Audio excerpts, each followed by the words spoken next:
નમસ્તે ભાઈઓ, આશીર્વાદ એગ્રો સારા ચેનલમાં તમારું હાર્દિક સ્વાગત છે। ખેડૂત મિત્રો, ચોમાસું આવી ગયું। જૂનથી ઓગસ્ટનો આ સમય ખેડૂતો માટે ખૂબ જ મહત્વનો છે। જો આ સમયે આપણે યોગ્ય પાકની પસંદગી કરી લઈએ તો આ વર્ષે લાખો રૂપિયાની કમાણી કરી શકીએ। આમ તો ચોમાસામાં 10 થી 12 પ્રકારના પાકો વાવી શકાય છે, પરંતુ પ્રશ્ન એ છે કે ગુજરાતમાં સૌથી વધુ ફાયદાકારક પાક કયો છે?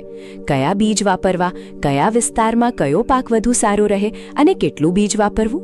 આજના આ વિડીયોમાં આપણે આ બધી મહત્વપૂર્ણ માહિતી વિશે વિગતવાર વાત કરીશું। તો ચાલો શરૂઆત કરીએ, પરંતુ એ પહેલા ચેનલને સબસ્ક્રાઇબ જરૂર કરજો અને બેલ આઇકન પણ દબાવી દેજો, કારણ કે અમે ગુજરાતી ખેડૂતો માટે નવીનતમ અને ઉપયોગી ખેતીની માહિતી સતત લાવતા રહીશું। તો ચાલો હવે શરૂઆત કરીએ। ભાઈઓ, પહેલા સમજીએ કે ચોમાસું એટલે શું? ચોમાસું એટલે 4 મહિનાનો વરસાદી સમયગાળો। સામાન્ય રીતે જુલાઈથી ઓક્ટોબર સુધીનો સમય ચોમાસાનો ગણાય છે। આ સમય દરમિયાન લગભગ 50 થી 100 મિલીમીટર જેટલો વરસાદ મળતો રહે છે।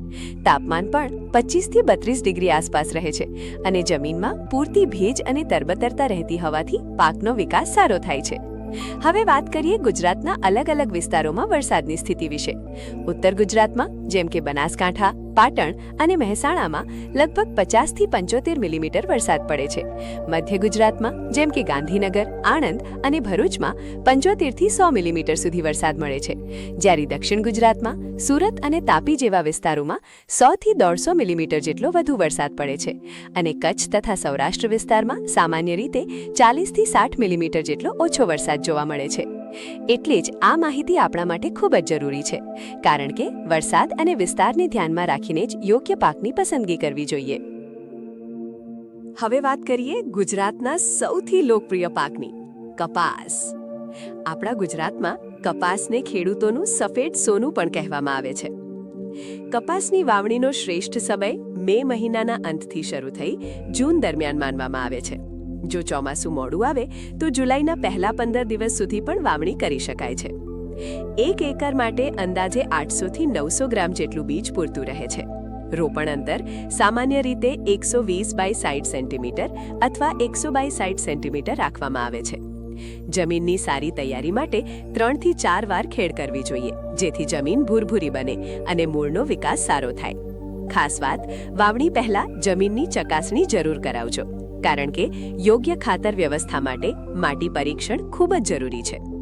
જૈવિક ખાતરમાં 5 થી 7 ટન સડી ગયેલું ગોબર ખાતર અને નીમ કેકનો ઉપયોગ કરવાથી સારા પરિણામ મળે છે, જ્યારે રાસાયણિક ખાતરમાં નાઇટ્રોજન, ફોસ્ફરસ અને પોટાશ જમીન મુજબ આપવું જોઈએ। ટપક સિંચાઈ પદ્ધતિ અપનાવવાથી પાણીની બચત થાય છે અને ઉત્પાદન પર વધે છે। સામાન્ય રીતે 12 થી 15 દિવસના અંતરે સિંચાઈ કરવી યોગ્ય રહે છે। કપાસમાં વાવણી પછી અંદાજે 50 થી 60 દિવસમાં ફૂલ આવવાની શરૂઆત થાય છે। સારા સંચાલન અને યોગ્ય વરસાદમાં 1 એકરમાં અંદાજે 60 થી 90 મણ સુધી ઉત્પાદન મળી શકે છે।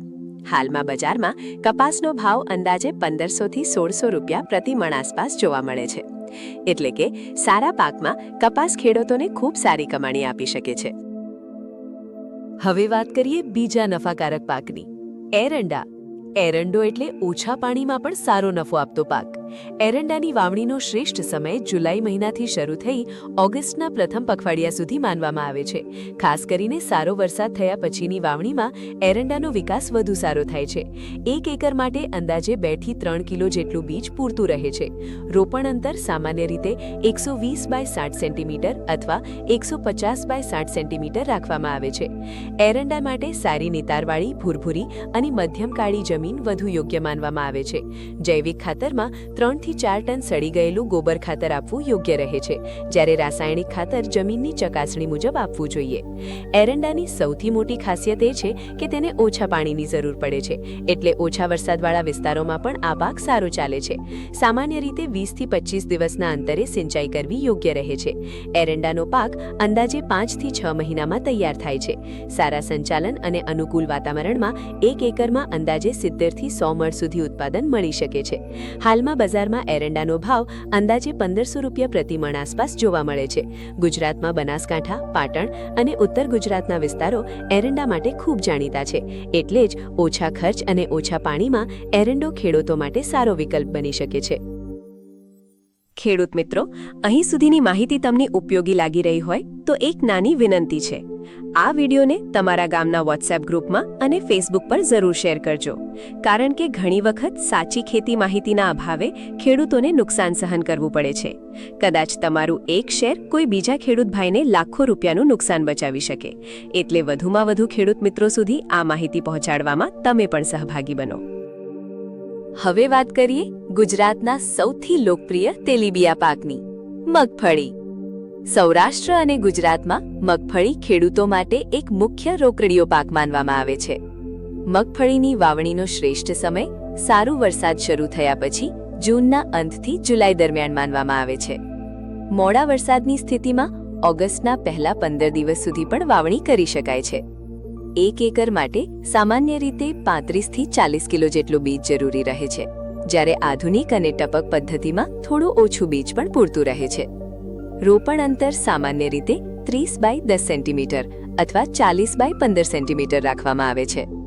મગફળી માટે ભૂરભૂરી, સારા નિતારવાળી, બલુઆ દોમટ જમીન સૌથી વધુ યોગ્ય ગણાય છે. અને હા, વાવણી પહેલા બીજ ઉપચાર જરૂર કરજો. રાઇઝોબિયમ અને ટ્રાઇકોડર્મા જેવા જીવાણુ ઉપચારથી પાક વધુ તંદુરસ્ત રહે છે. મગફળીની સૌથી ખાસ વાત એ છે કે તેનું ફળ વિકાસ જમીનની અંદર થાય છે, એટલે જમીનમાં સારા કાર્બનિક તત્વ અને ભેજ હોવી ખૂબ જરૂરી છે. જો પાન પર ડાઘ જેવા લક્ષણો દેખાય તો લીફ સ્પોટ રોગની શક્યતા રહે છે. આવી સ્થિતિમાં ટ્રાઇકોડર્મા અને યોગ્ય ફૂગનાશકનો ઉપયોગ કરવો જોઈએ. સામાન્ય રીતે 10 થી 15 દિવસના અંતરે સિંચાઈ કરવી યોગ્ય રહે છે. સારા સંચાલન અને અનુકૂળ વાતાવરણમાં 1 એકરમાં અંદાજે 50 થી 70 મણ સુધી ઉત્પાદન મળી શકે છે. હાલમાં બજારમાં મગફળીનો ભાવ અંદાજે 1200 થી 1500 રૂપિયા પ્રતિ મણ આસપાસ જોવા મળે છે. એટલે જ મગફળી ગુજરાતના ખેડૂતો માટે એક વિશ્વાસુ અને નફાકારક પાક માનવામાં આવે છે. હવે વાત કરીએ આધુનિક ખેતીના મહત્વના પાકની, સોયાબીન. સોયાબીનને પ્રોટીનનો રાજા પણ કહેવામાં આવે છે. છેલ્લા કેટલાક વર્ષોમાં ગુજરાતના ખેડૂતોમાં પણ સોયાબીનનો વિસ્તાર ઝડપથી વધી રહ્યો છે. સોયાબીનની વાવણીનો શ્રેષ્ઠ સમય જૂનના અંતથી જુલાઈના પ્રથમ પખવાડિયા સુધી માનવામાં આવે છે. સારો વરસાદ થયા પછીની વાવણીમાં પાકનો વિકાસ વધુ સારો થાય છે. 1 એકર માટે અંદાજે 25 થી 30 કિલો જેટલું બીજ જરૂરી રહે છે. રોપણ અંતર સામાન્ય રીતે 30 બાય 10 સેન્ટીમીટર રાખવામાં આવે છે. સોયાબીન માટે સારા નિતારવાળી દોમટ અથવા મધ્યમ કાળી જમીન વધુ યોગ્ય ગણાય છે. અને ખાસ વાત, વાવણી પહેલા રાઇઝોબિયમ કલ્ચરથી બીજ ઉપચાર કરવો ખૂબ જ જરૂરી છે, કારણ કે આ જીવાણુ હવામાં રહેલો નાઇટ્રોજન જમીનમાં સ્થિર કરવામાં મદદ કરે છે.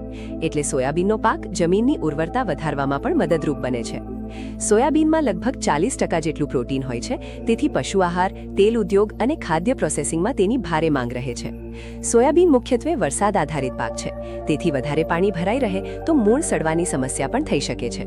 એટલે જમીનમાં સારો નિતાર હોવો ખૂબ જરૂરી છે.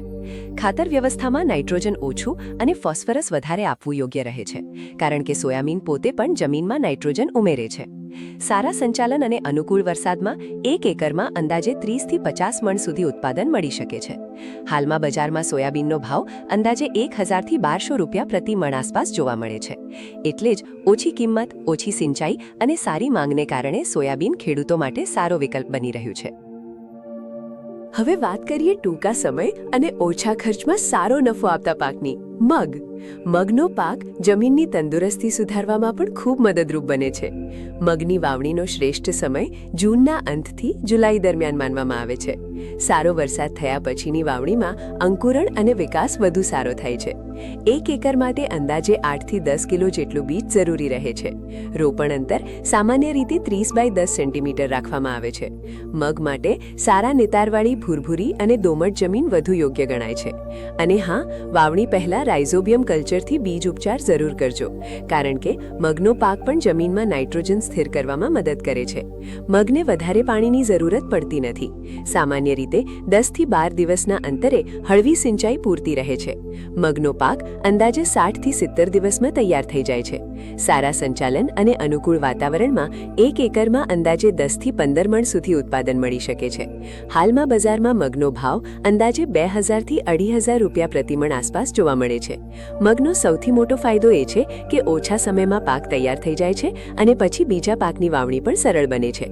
એટલે જ ટૂંકા સમય, ઓછા ખર્ચ અને સારી બજાર માંગને કારણે મગ ખેડૂતો માટે સારો વિકલ્પ બની રહ્યો છે. હવે વાત કરીએ ચોમાસામાં પાક વાવતી વખતે ધ્યાનમાં રાખવાના કેટલાક મહત્વના નિયમોની. સૌથી પહેલા બીજની તૈયારી. વાવણી માટે હંમેશા પ્રમાણિત અને નવા બીજનો જ ઉપયોગ કરવો. બીજમાં ભેજનું પ્રમાણ લગભગ 12% આસપાસ હોવું યોગ્ય માનવામાં આવે છે. સાથે સાથે અંકુરણ દર પણ 80% કરતાં વધુ હોવો જોઈએ.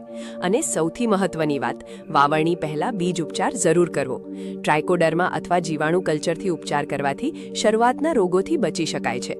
હવે વાત કરીએ જમીનની તૈયારીની. સારી જમીન તૈયારી માટે ઓછામાં ઓછી 2 થી 3 વાર ખેડ કરવી જોઈએ. ત્યારબાદ જમીન સમતલ કરવાથી પાણીનું સંચાલન વધુ સારું થાય છે. અને હા, વાવણી પહેલા માટી પરીક્ષણ જરૂર કરાવજો, કારણ કે જમીનનું પીએચ અને પોષક તત્વોની જાણકારીથી યોગ્ય ખાતર વ્યવસ્થા કરી શકાય છે. હવે વાત કરીએ યોગ્ય વાવણી સમયની.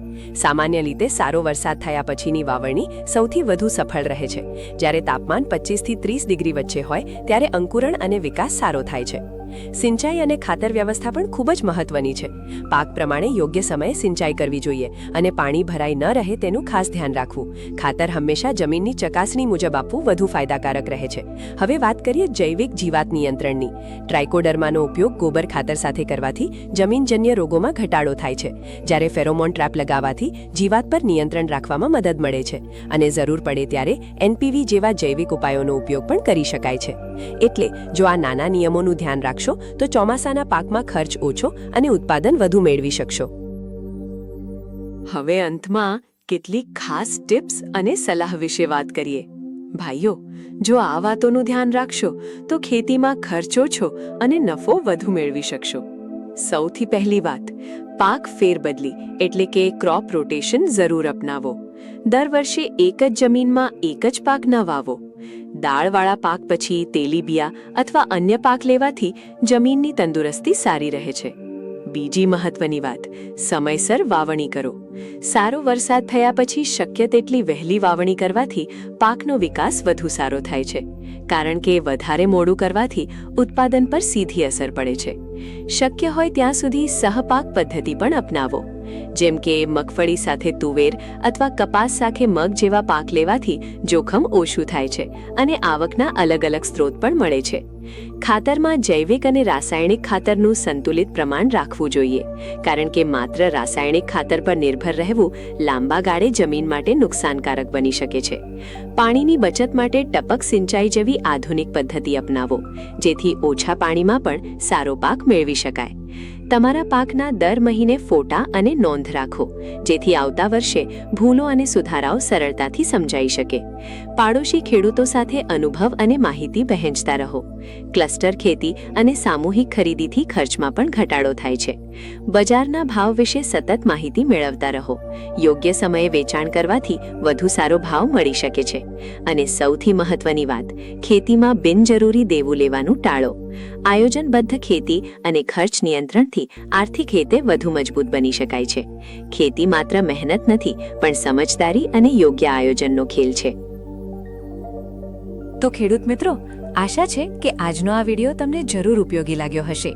જો તમને આ માહિતી ગમી હોય તો વિડીયોને લાઇક કરજો અને બીજા ખેડૂત મિત્રો સુધી જરૂર શેર કરજો. ખાસ કરીને તમારા ગામને વોટ્સએપ ગ્રુપમાં આ વિડીયો જરૂર શેર કરજો, કારણ કે સાચી અને ઉપયોગી માહિતી જેટલા વધુ ખેડૂતો સુધી પહોંચશે એટલો જ બધાનો ફાયદો થશે. અને હા, ચેનલને સબસ્ક્રાઇબ કરી બેલ આઇકન પણ દબાવી દેજો, જેથી ખેતી સંબંધિત નવી માહિતી તમને સૌથી પહેલા મળતી રહે. ત્યાં સુધી તમારા પાકનું ધ્યાન રાખજો, સ્વસ્થ રહેજો અને હંમેશા ખુશ રહેજો. જય જવાન, જય ખેડૂત, જય ભારત.